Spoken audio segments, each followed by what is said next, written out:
Hello friends, welcome to our YouTube channel civil services dream. तो friends, आज की इस वीडियो में हम लोग यूपीपीसीएस 2021 की टेस्ट सीरीज़ में टेस्ट 29 सॉल्व करेंगे। इसमें हम एंशियंट हिस्ट्री के बहुत ही अच्छे इंपॉर्टेंट क्वेश्चंस हैं, उन्हें आज सॉल्व करेंगे। तो आइए देखते हैं, काफ़ी अच्छे और न्यू क्वेश्चंस हैं। तो देखिए, इसमें फर्स्ट क्वेश्चन में दिया गया है कि इसमें कथन और कारण दिए गए हैं। ठीक है, कथन में दिया गया है कि कालामुख संप्रदाय के अनुयायियों, संप्रदाय के जो मानने वाले हैं, उनको शिव पुराण में महाव्रतधर कहा गया है। कारण क्या है? इस संप्रदाय के लोग नर कपाल में ही भोजन, जल तथा सुरापान करते हैं और साथ ही अपने शरीर पर चिता की भस्म मलते हैं। तो हमें यहाँ पे कूट की सहायता से आंसर देना है कि ए तथा आर दोनों सही हैं तथा आर ए का सही कारण है, मतलब कथन और कारण दोनों सही हैं, और जो यहाँ पे कारण दिया गया वो कथन का सही है। ए सही है किंतु आर गलत है, ए गलत है किंतु आर सही है, और ए तथा आर दोनों सही हैं परंतु आर ए का सही कारण नहीं है। तो आइए देखते हैं इसका आंसर क्या होगा। क्वेश्चन 1 का करेक्ट आंसर है ऑप्शन ए तथा आर दोनों सही हैं तथा आर ए का सही कारण है। देखिए क्या है कि जो पुराण है उसमें शैव संप्रदाय की संख्या 4 बताई गई है। कौन कौन सी है? पशुपत है, काल्पलिक है, कालमुख है और लिंगायत है। ठीक है, तो उन्हीं में से ही जो ये मतलब कालमुख, ठीक है, तो उन्हीं में से ही जो कालामुख संप्रदाय है उसके अनुयायियों को शिव पुराण में महाव्रतधर कहा गया है। तो ये जो है कथन सही है, बिल्कुल ठीक है। और कारण में कहा गया है कि इस संप्रदाय के जो लोग थे वो नर कपाल, नर जो खोपड़ी थी, ठीक है, तो जो है उसकी नर कपाल में ही भोजन, जल और सुरापान करते थे। ठीक है, तो जो भी भोजन वगैरह खाना होता था और साथ ही साथ जो चिता होती थी उसका राख को मलते भी थे, ठीक है, अपने शरीर पर। तो दोनों ही स्टेटमेंट यहाँ पे आपके सही है, कथन और कारण दोनों सही है, इसलिए हमारा सही आंसर है ऑप्शन ए। अगला क्वेश्चन देखिए, क्वेश्चन नंबर टू में है, निम्न में से कौन सा या कौन से कथन सही है? दो स्टेटमेंट है, दोनों में से हमें ये बताना है कौन सा सही है। पहले में दिया गया है पारसी धर्म का मूल शिक्षा सूत्र सदविचार, सदवचन, सदात्मा है। दूसरे में है पारसी धर्म के अनुयायी एक ईश्वर अहुर को मानते हैं। तो हमें ये बताना है कि केवल एक सही है, केवल दो सही है, एक व दो दोनों सही है, या इनमें से कोई नहीं सही है। ठीक है, देखिए जो क्वेश्चन 2 का करेक्ट आंसर है वो है ऑप्शन बी, केवल दो सही है। दूसरा जो स्टेटमेंट है वो सही है। पहले हम देख लें कि जो पारसी धर्म है, जो कि आग को पूजने वाले लोग हैं, ठीक है, तो जो पारसी धर्म के जो पैगंबर हैं उनको बोलते हैं जरथुस्त्र, जो कि ईरानी थे। ठीक है, और यह पारसी धर्म का जो मूल शिक्षा सूत्र है वो सदविचार, सदवचन, सद आत्मा नहीं बल्कि क्या है? कार्य है। इस वजह से ये वाला जो स्टेटमेंट है वो गलत है। और दूसरे वाले में जो कहा गया कि पारसी धर्म के जो मानने वाले हैं वो ईश्वर अहुर को मानते थे, तो ये सही है। ठीक है, तो इसलिए हमारा जो सेकंड ऑप्शन बी है वो सही है। नेक्स्ट देखिए, क्वेश्चन 3 में दिया गया है बिंबसार के साम्राज्य विस्तार के लिए उसने वैवाहिक संबंध में इनमें से जो दिए गए हैं ऑप्शन, इनमें से किनके साथ किए थे? मतलब उसने अपने जो साम्राज्य का विस्तार किया था तो उसने जो है वैवाहिक संबंध, उसने जो है एक तरीका जो है उसने खोजा था कि उससे जो है उसने अपने साम्राज्य का विस्तार किया था। तो अलग अलग राज्य की जो लड़कियां थीं, उनकी चाहे वो राजकुमारी हो चाहे उनकी बहन हो, उनसे इन्होंने शादी की थी। ठीक है, तो इसमें यहाँ पे हमें ये बताना है कि इनमें से किनके साथ उनका जो है वैवाहिक संबंध नहीं था। तो देखिए ऑप्शन में महाकोशला, चेलना, क्षेमा और इनमें से सभी। तो क्वेश्चन 3 का करेक्ट आंसर है ऑप्शन डी, इनमें से सभी।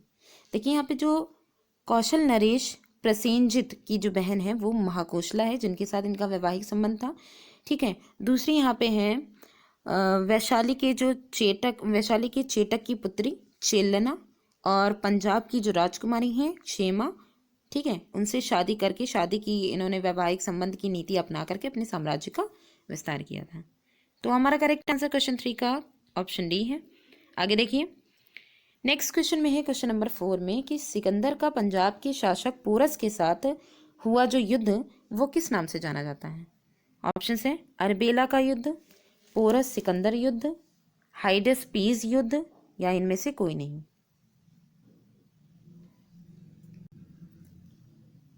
तो क्वेश्चन 4 का जो करेक्ट आंसर है वो है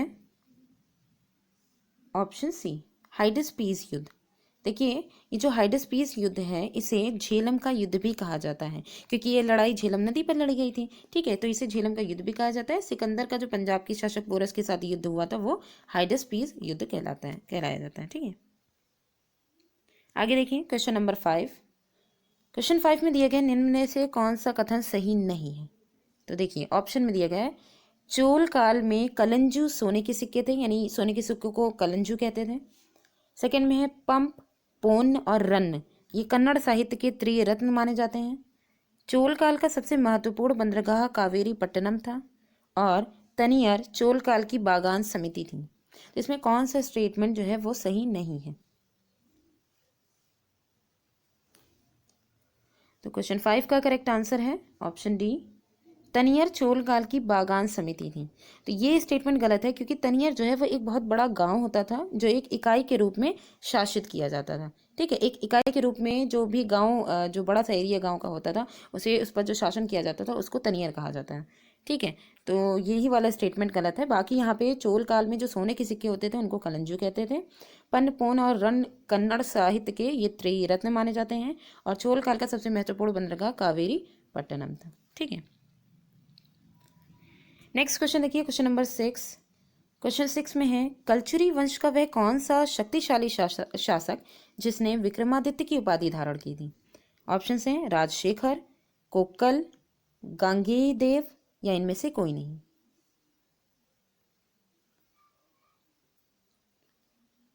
तो क्वेश्चन 6 का करेक्ट आंसर है ऑप्शन सी, गांगेयदेव।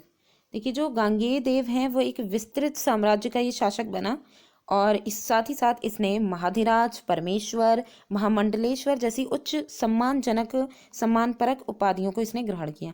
और एक खैरा का जो लेख है उससे ये पता चलता है कि उसने विक्रमादित्य की भी उपाधि ग्रहण की थी। ठीक है, तो कलचुरी वंश का जो शक्तिशाली शासक जो कि जो है गांगेयदेव है, इसने विक्रमादित्य की भी उपाधि धारण की।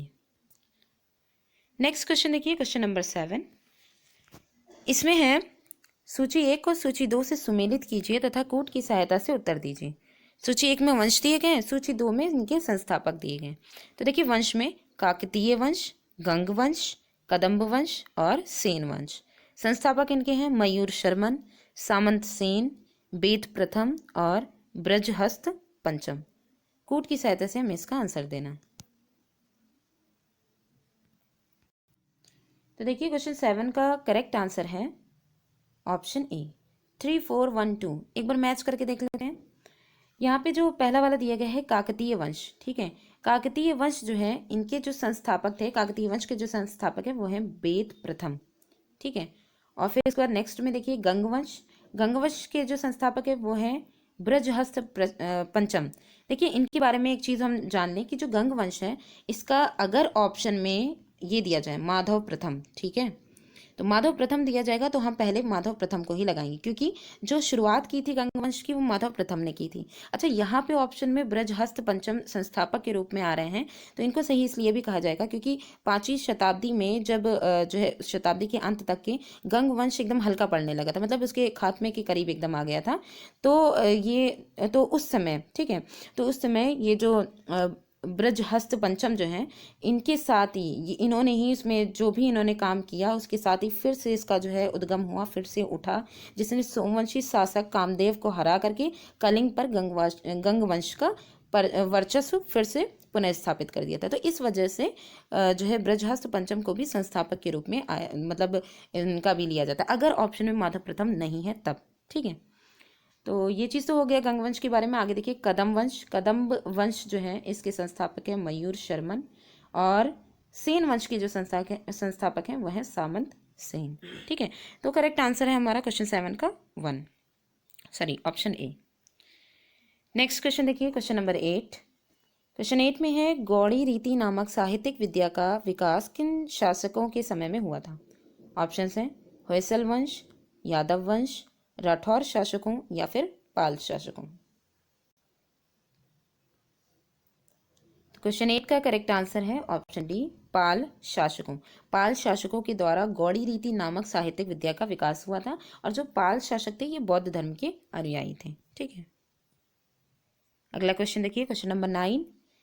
क्वेश्चन 9 में है कोपेनहेगन संग्रहालय की सामग्री से पाषाण, कांस्य और लौह युग की त्रियुगीय विभाजन किया। ठीक है, तो यहाँ पे ये जो पाषाण, कांस्य और लौह युग का त्रियुगीय विभाजन जो है वो किसने किया है? तो ऑप्शन देखिए, थॉमसन ने, लुबाक ने, टेलर ने या फिर चाइल्ड ने।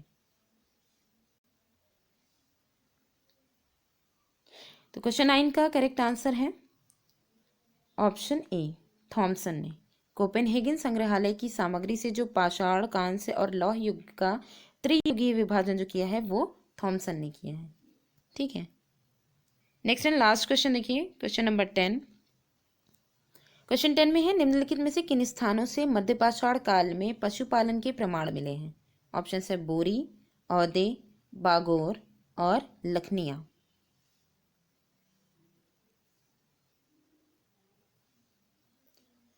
तो क्वेश्चन 10 का करेक्ट आंसर है ऑप्शन सी, बागौर। बागौर जो है ये मध्यपाषाण काल में पशुपालन के प्रमाण यहाँ से मिले हैं बागौर से। ठीक है, तो हमारा जो 10 का सही आंसर है वो ऑप्शन सी है। तो फ्रेंड्स, आज की वीडियो हमारी यहीं पे ही एंड होती है। वीडियो कैसी लगी कमेंट करके ज़रूर बताइएगा। मिलते हैं नेक्स्ट वीडियो में। ठीक है, थैंक्स फॉर वॉचिंग।